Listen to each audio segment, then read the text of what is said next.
Kilo. O lechon, dali. O.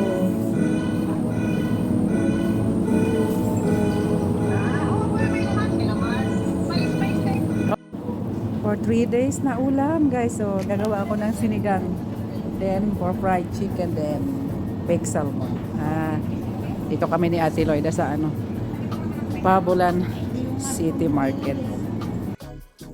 Ayan na, guys. Almost 2 kilos siya. 1 kilo and 900 grams.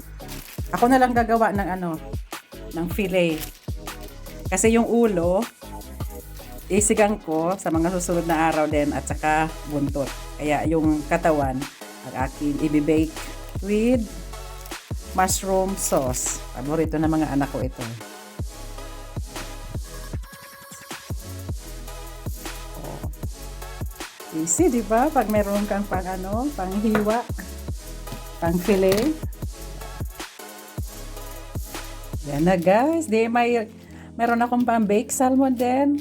Pang sinigang. Oh.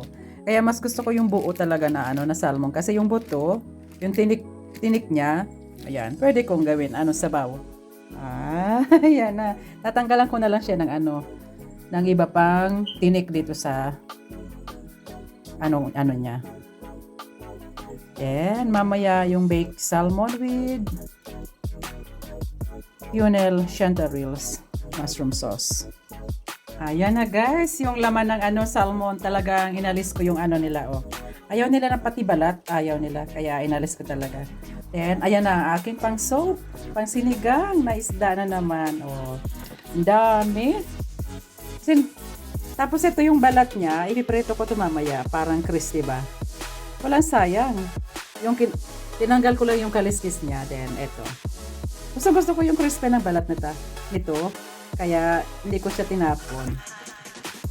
Iprito ko mamaya sa butter. Yan, done ako. Then bake to salmon na lang.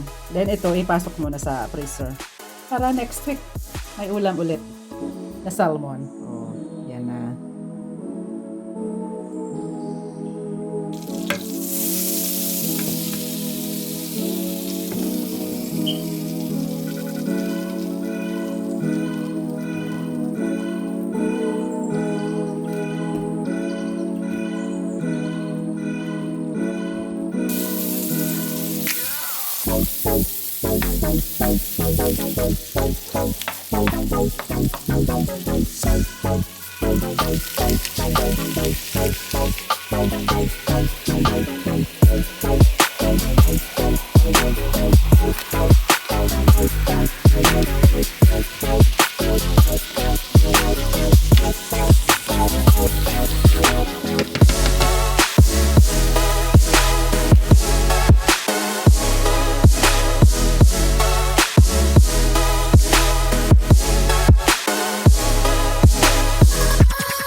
salmon. Nagiging crispy siya.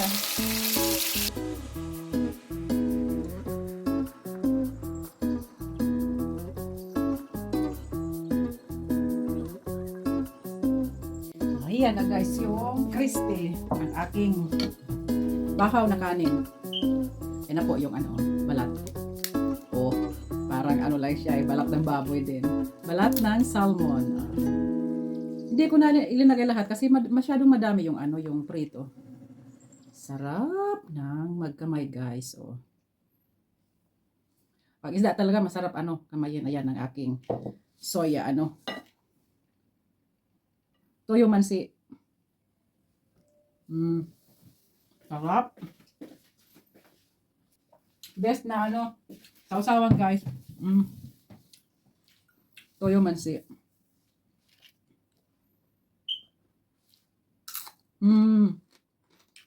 Yummy. Then, sarap sa bahaw na kanin.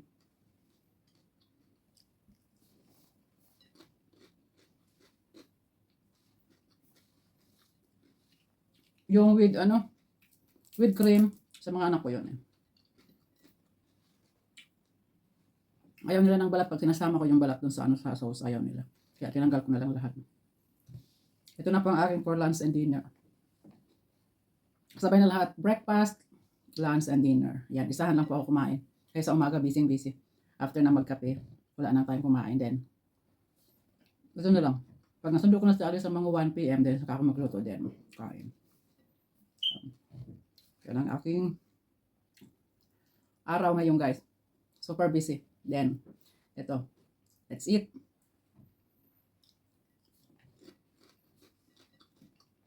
Just sharing and thank you for watching.